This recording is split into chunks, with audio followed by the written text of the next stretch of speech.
কথা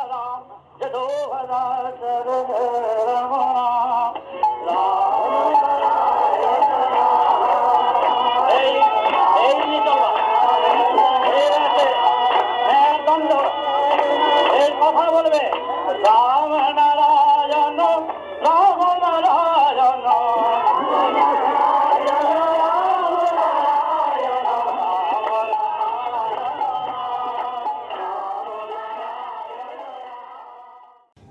রামনারায়ণ রাম ঠাকুর শ্রী শ্রী বালক ব্রহ্মচারী মহারাজের শ্রীচরণে অনন্ত কোটি প্রণাম জানিয়ে শুরু করছি আজকের বেদ চর্চা। আজকের বিষয় অপরাধ কিসে হয় ও তার সমাধান, দ্বিতীয় পর্ব। ঠাকুর বলছেন, সব কথা সবাইকে সবসময় বলা যায় না, কারণ আমার কার্যপদ্ধতি, আমার সহজ সরলতা কেউ হয়তো সহজে মনে নিতে পারবে না। শুনে সে ফাঁত ফাঁত করে জ্বলে উঠবে, মারামারি কাটাকাটি করতে ছুটবে, তাতে তার ক্ষতি হয়ে যাবে। তার জন্য অনেক সময় আমি বলি, এই কথাটা এখন ওকে জানিও না, পরে অবস্থা ও সময় বুঝে আমি নিজেই সে কথা জানিয়ে দিই। মনে করো কেউ হয়তো আন্দাজে বুঝেছে তাকে একটি গোপন কথা গোপন করা হচ্ছে, কেন বলা হলো না, না বুঝেই সে মনে মনে ফুঁসতে শুরু করছে। জানি আমাকে তো বলবেনই না, কত প্রিয়জন আপনজন তাদের কাছেই ঠাকুর বলবেন তার মনের কথা। জানি তো, এ কি জানি না? এটাও অপরাধ। যাদের সাথে একত্রে বাস করছে তাদের মধ্যেই একজন কথাটি তাকে বলে দিয়েছে। এখন চিৎকার চেঁচামেচি কান্নাকাটি সে এক বিশ্রী ব্যাপার। সে আমার আদেশ অমান্য করে কথাটি তাকে বলল, সেও অপরাধ করল। তখন পরিস্থিতিকে আয়ত্তে আনার জন্য আমি তাকে ডেকে সব বুঝিয়ে বললাম। কেন তাকে বলা হয়নি সেই কারণটিও বুঝিয়ে বলা হলো। আমার কথা শুনে যদি সে শান্ত নম্রভাবে সব মেনে নেয়, ঠিক আছে, আমি জেনে গিয়েছি কি না তাই বলতে এসেছ, তাহলেই ত্রুটি হবে। আমাকে যে কেউ যে কোনো কথা যদি বুঝিয়ে বলে আমি মেনে নেব, আর যদি মিথ্যা বলে সে ত্রুটিতে পড়বে। তোমরা সব সময় পরস্পরের কাজে সহযোগিতা করবে। একজন যদি কাউকে কোনো কাজ করতে বলে, তার প্রত্যুত্তরে সে যদি বলে আমার সময় কোথায়, এই কথাটি মিষ্টি করে বুঝিয়ে না বললে একটু ত্রুটি হয়ে গেল। আর যদি ভ্রু কুঁচকে বলে আমি কেন করতে যাব, এটা তো আমার ডিউটি নয়, তবে তো ত্রুটি হবেই। প্রত্যেকটি কাজের মধ্যে প্রতি পদক্ষেপে লক্ষ্য করে না চললে একটু একটু করে ত্রুটি জমে যায়, শেষে বিরাট আকার ধারণ করে। কারো চেহারা নিয়ে, কারো আচার আচরণ নিয়ে বিদ্রূপ বা হাসি ঠাট্টা করবে না। বুঝি, চেহারা দেখলেই বুঝি। আন্দাজে ধারণার বশে মন্তব্য করলেই ত্রুটি হয়ে গেল। কোনো বয়োজ্যেষ্ঠ কেউ তোমাকে কোনো কথা বললেন, তুমি ঝাঁঝি মেরে তার উত্তর দিলে। তোমার কথাতে তিনি যদি অন্তরে দুঃখ পান, তোমার ত্রুটি হয়ে গেল। আবার বয়োজ্যেষ্ঠ ব্যক্তিরা যদি প্রথমেই ধমক দিয়ে রূঢ়ভাবে কোনো কথা বলে, সেটা তাদের ত্রুটি। বয়সে বড় হলেই বকাঝকা করার কোনো অধিকার নেই। কথা বলবে মিষ্টি করে, উত্তর দেবে নম্রতায়। আমি অপরাধের সম্পর্কে সব কিছু জানিয়ে বুঝিয়ে দেবার পরও যদি ত্রুটি করে, তবে হবে দ্বিগুণ অপরাধ। আগেই বলেছি, কোন প্রয়োজনে আমি কখন কি করি না জেনে না বুঝে যদি বলতে থাকো ঠাকুর ওকে বেশি ভালোবাসেন, ওর মন রক্ষা করার জন্য এ কাজ করছেন, আমার সঙ্গে কৌশল করছেন, ওর দোষ চাপা দেওয়ার জন্য এই কাজ করলেন, আমার বেলায় তো এমন করেন না, ইত্যাদি, প্রতিটি কথায় ও চিন্তায় দ্বিগুণ অপরাধ হয়ে যাচ্ছে। আমি যখন যা কিছু করি সব সময় ভালো মন নিয়ে ভালো করার উদ্দেশ্যেই করে থাকি। সংশোধন করার উদ্দেশ্যে আমি প্রত্যেকের ত্রুটিগুলি ধরিয়ে ধরিয়ে জানিয়ে দিয়ে যাই। তাতে অনেকেই ভুল বোঝে। মনে করো আমি ককে বললাম, তুমি এই কাজটা এইভাবে কেন করলে, এতে তো এই দোষ হয়ে গেল। তার উত্তরে সে বলল, হ্যাঁ দোষ হয়েছে না, আমার বেলা দোষ তো হবেই। এই কাজ তো ওরাও করেছে, ওদের বেলায় তো দোষ হয়নি। রুদ্ধ আক্রোশে সে যেন ফেটে পড়তে লাগলো। নিজের সংশোধনের পথটি সে বেছে নিল না। মারাত্মক অপরাধ। সে যদি নম্রভাবে বলতো, প্রভু আমার অন্যায় হয়েছে, আমি কিভাবে করব আমায় শিখিয়ে দিন, কত সুন্দর হতো বলো তো। প্রতিটি কাজ করেই যদি আমাকে তোমাদের কাছে কৈফিয়ত দিতে হয়, তোমাদের প্রতি আমার স্নেহ ভালোবাসা অক্ষুণ্ণ আছে জানাতে হয়, তবে তোমাদের ত্রুটি। তোমাদের বেশিরভাগই আমার বেলা কথাটি বারবার কেন বলো?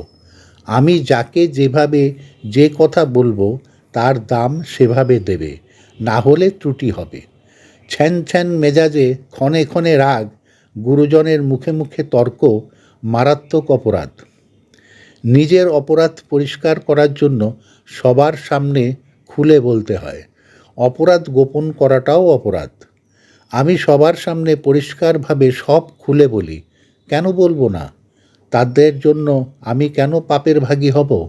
কারো পাপের ভাগী কেউ হবে না। মারামারি, কাটাকাটি, হিংসা, খুন, চিন্তা অথবা কারণে অকারণে মন খারাপ করা মারাত্মক অপরাধ। আগেই বলেছি, তোমরা প্রত্যেকে প্রত্যেকের সাথে সহযোগিতা করবে। কেউ কাউকে হিংসা করবে না, ভুল বুঝবে না। ভালো করার উদ্দেশ্য নিয়ে স্বচ্ছ মনে আমি কাজ করি। কাউকে সংশোধন করার জন্য যদি ধমক দেই, চিৎকার করে কথা বলি বা শাসন করি, তাহলে অনেকে মনে করে ঠাকুর সবার সামনে বলে আমাকে অপমান করলেন। কাউকে হেয় প্রতিপন্ন করার জন্য বা কারো সম্মান নষ্ট করার জন্য আমি কিছু করি না। তোমাদের অপমান করার জন্য আমি কিছু করি না। তোমাদের অপমান করা আমার উদ্দেশ্য নয়।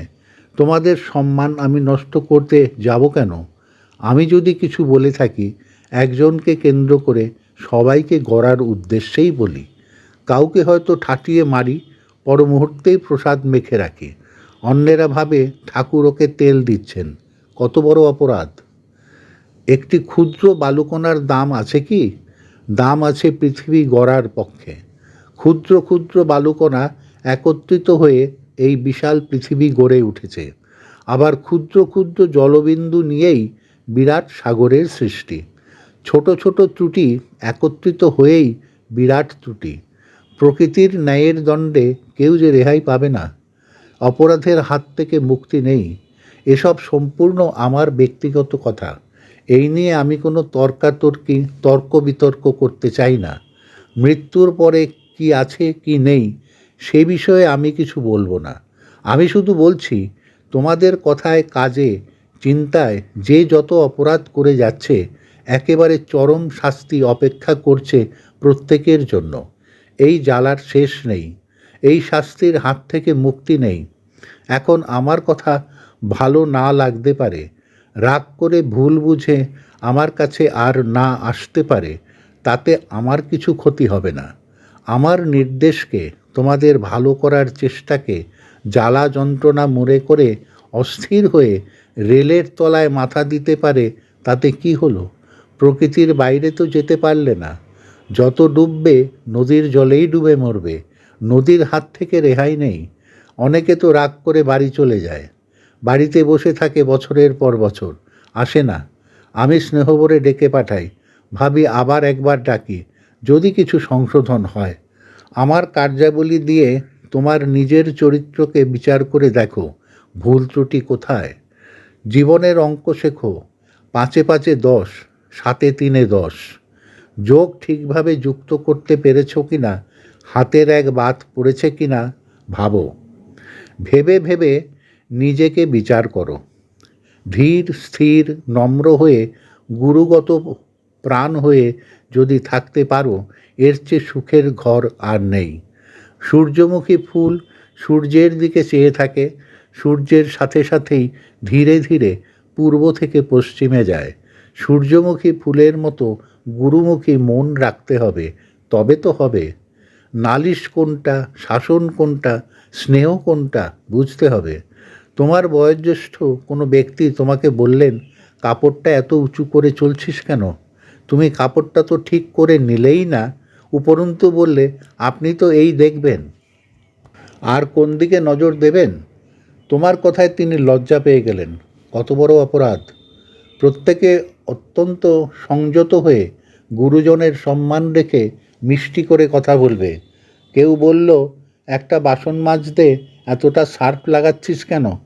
উত্তর, কেন, আপনার সে বিষয়ে কি দরকার? সার্ফের খরচ কি আপনি দেবেন? সে ব্যক্তি একেবারে চুপ হয়ে গেল। আরেকটি প্রশ্ন, একটি বাটি ধুতে এতটা জল লাগাচ্ছিস? উত্তর, কেন, জলের খরচটা কি আপনি দিচ্ছেন নাকি? আপনি বালতি বালতি জল ঢালেন না, সেই বেলা মনে থাকে না? আরেকজন বলছে, কাচের গ্লাস মাজতে এত অন্যমনস্ক হচ্ছিস কেন? পড়ে গেলেই ভেঙে যাবে। উত্তরে, যাক, আপনাকে অত চিন্তা করতে হবে না, ভেঙে গেলে আরেকটা নিয়ে আসব। বাসন মাজার সময় নিচে যদি একটা বস্তা বা ছালা পেতে রাখিস, তাহলে আর ভেঙে যাবার ভয় থাকে না। থাক, আপনাকে আর অত জ্ঞান দিতে হবে না, নিজের কাজ করুন গিয়ে। আরেকটি জিজ্ঞাসা, আলুর খোসা এরকম করে ছাড়াচ্ছ কেন? আরেকটু পাতলা করে ছাড়াও না। থাক থাক, অত জ্ঞান দিতে হবে না, আমি আমার নিজের কাজ ভালোই বুঝি। বেশি দরকার হলে আপনি নিজে এসে কাটুন।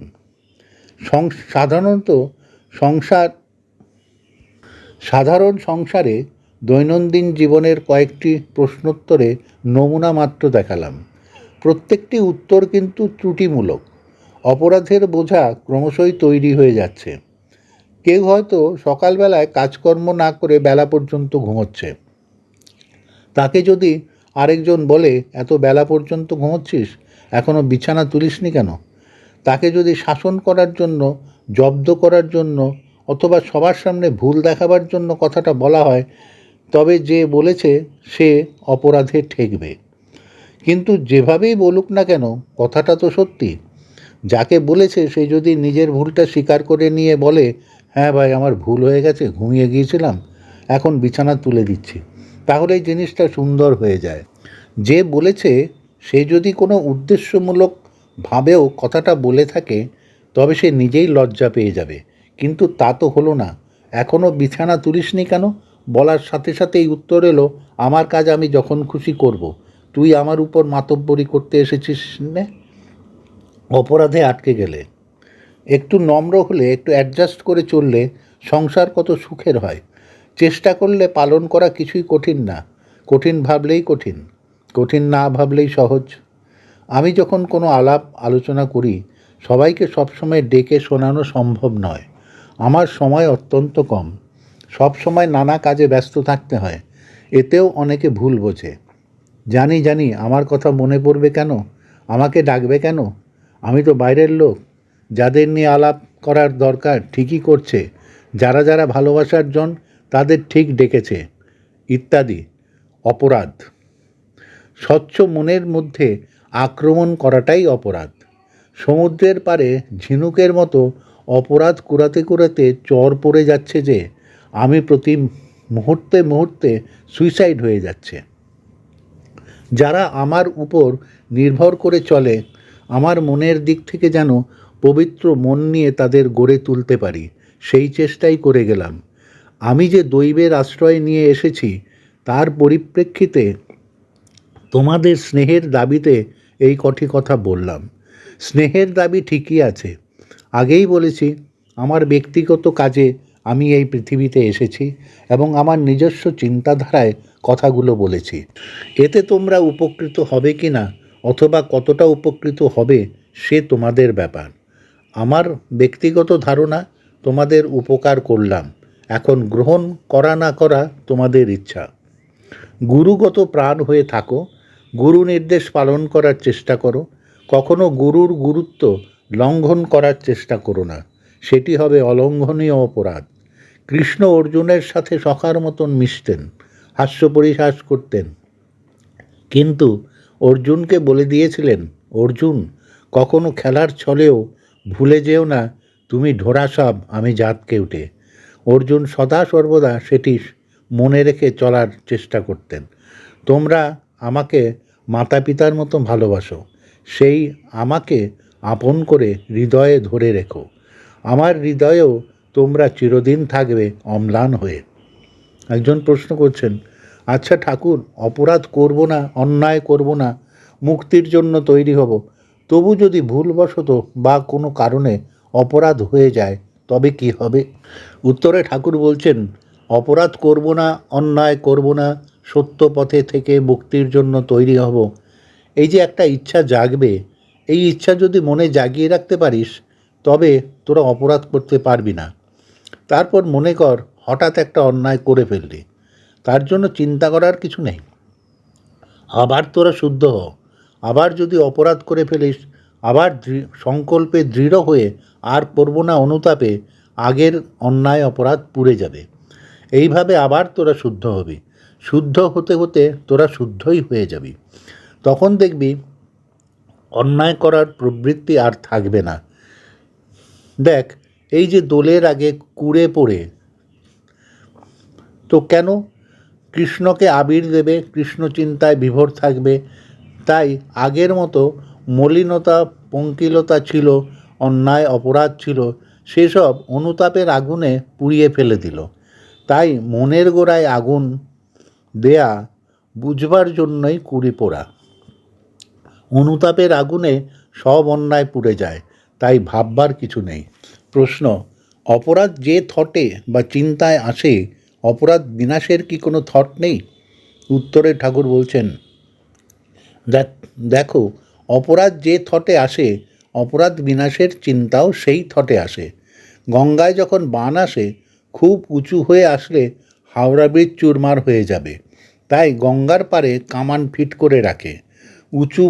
মস্ত উঁচু বান এলেই সেই বানের উপর কামান দাগে, বান অমনি ভেঙে যায়, ব্রিজ রক্ষা পায়। তোদের সেই কামান আমি দিয়ে রেখেছি, সেই কামানের গুরু গুরু শব্দে যত অপরাধের থট ভেঙে গুড়িয়ে যাবে। তোরা কেবল সেই কামান দাগবি, খটখট বীজ মন্ত্র জপ করবি, অন্যায় অপরাধ করব না মনে সংকল্প নিবি, আর গুরুগত প্রাণ হয়ে থাকবি, তোদের কোনো চিন্তা নেই। প্রাণী হত্যা তো অপরাধ, খাওয়া দাওয়া করলে তো প্রাণী হত্যা করতেই হবে। মাছ মাংস না খেলে কি প্রাণী হত্যা বন্ধ হবে? দেখ, অনেক সাধু সন্ন্যাসী বলে প্রাণী হত্যা অপরাধ, প্রাণী হত্যা করব না। সাধু সন্ন্যাসীরা ঘর ছেড়ে আশ্রমে যায়, আশ্রমে যেয়ে কি তারা না খেয়ে থাকে? লাউ কুমড়োরও প্রাণ আছে, তবে তো প্রাণী হত্যার থেকে কোনো সাধু সন্ন্যাসী রেহাই পাবে না। প্রয়োজনের মধ্যে যেটা পড়ে তাতে দোষ নেই, প্রয়োজনের বাইরে যেটা সেটাই অপরাধ, উদ্দেশ্যটাই আসল।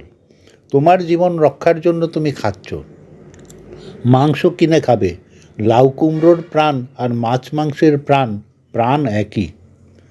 নিজেকে হত্যা করব, অপরাধ করব, এই ইচ্ছা জাগে কেন?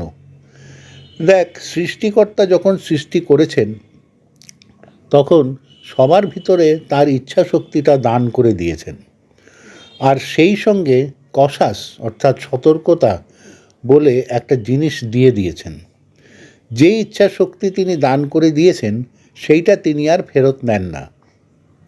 তিনি বলছেন, আমি তোদের ইচ্ছা শক্তি দিয়ে পাঠালাম, তোরা বুঝে বুঝে ব্যয় করবি, সতর্কতা যেটা দিলাম সেইটাই তোদের মনে করিয়ে দেবে। তোরা ইচ্ছা করলে নিজেকে হত্যা করতে পারিস, ইচ্ছা করলে তোর একটা আঙুল কেটে ফেলতে পারিস, রাস্তার কলের জল না খেয়ে নর্দমার জল খেতে পারিস, সে তোদের ইচ্ছা। আমি যে ইচ্ছা দান করেছি তাতে হস্তক্ষেপ করব না, কিন্তু সতর্কতা যেটা তোর ভিতরে আছে সেটা তোকে বারণ করবে। হাত কাটলে রক্তপাত হবে, এটা তোকে জানিয়ে দিচ্ছে। নর্দমার জল খেলে অসুখ করবে, এটা তুমি জানো। আমি তোমাদের পাঠালাম, কাজ করে আবার আমার কাছে চলে এসো। তুমি কি করলে? নিজেকে হত্যা করে বসলে। সতর্কতা তোমাকে জানিয়ে দিয়েছে এটা অন্যায়, এটা অপরাধ। তুমি ক্ষণিকের উত্তেজনায় নিজেকে বিনাশ করো, প্রকৃতি বিরুদ্ধ কাজ করলে। সতর্কতা যেটা, সেটা তোমার ভিতর ঘড়ির টিকটিক শব্দের মতন জানিয়ে দিচ্ছে এটা করো না অন্যায়, ওটা করো না অপরাধ। তুমি তার কথা না শুনে করে যাচ্ছ, তাই ওই সব ইচ্ছা জাগে। মনের নির্দেশ মতো সতর্কবাণী শুনে যদি জন্ম থেকে মৃত্যু পর্যন্ত তোমরা চলতে পারো তবে তোমাদের সিদ্ধি মুক্তি কেউ আটকাতে পারবে না। দেখবে, একটা অন্যায় কাজ করতে গেলে মনে সায় দেবে না, তখনই জানিয়ে দেবে এই কাজটা করা উচিত হবে না। মনের নির্দেশ মতো যারা চলতে পারে তারা কলের জলই খাবে, যারা মনের নির্দেশ মেনে চলে না তারা নর্দমার জল খাবে আর ভুগবে। অর্থাৎ সতর্কতার কথা না শুনে অপরাধের প্যাচে আটকে যাবে। প্রশ্ন করছেন, ঠাকুর, অনেক সংসারে সামান্য কারণে নানা অশান্তি, মনোমালিন্য, ঝগড়াঝাটি হয়। কি করলে, কোন পথে চললে এসব এড়িয়ে সংসারে শান্তিতে বাস করা যায়, আমাদের একটু সে সম্বন্ধে উপদেশ দাও। ঠাকুর উত্তরে বলছেন, আমি তোদের যা যা বলি মন দিয়ে শোন। আমার সব কথা শুনলে তোরা বুঝতে পারবি সংসারে কোন পথে চললে শান্তিতে থাকা যায়। রাম ও নারায়ণ রাম, পুস্তক সূত্র, তত্ত্ব জিজ্ঞাসা। প্রিয় শ্রোতাবৃন্দ, আপনারা আপনাদের মতামত কমেন্ট করে জানাবেন এবং শেয়ার করে সবার মাঝে ঠাকুরের কথা ছড়িয়ে দেবেন এবং সাবস্ক্রাইব করে দেবেন যাতে পরবর্তী অধ্যায়গুলো আপনাদের কাছে সহজেই পৌঁছে যায়। রাম ও নারায়ণ রাম।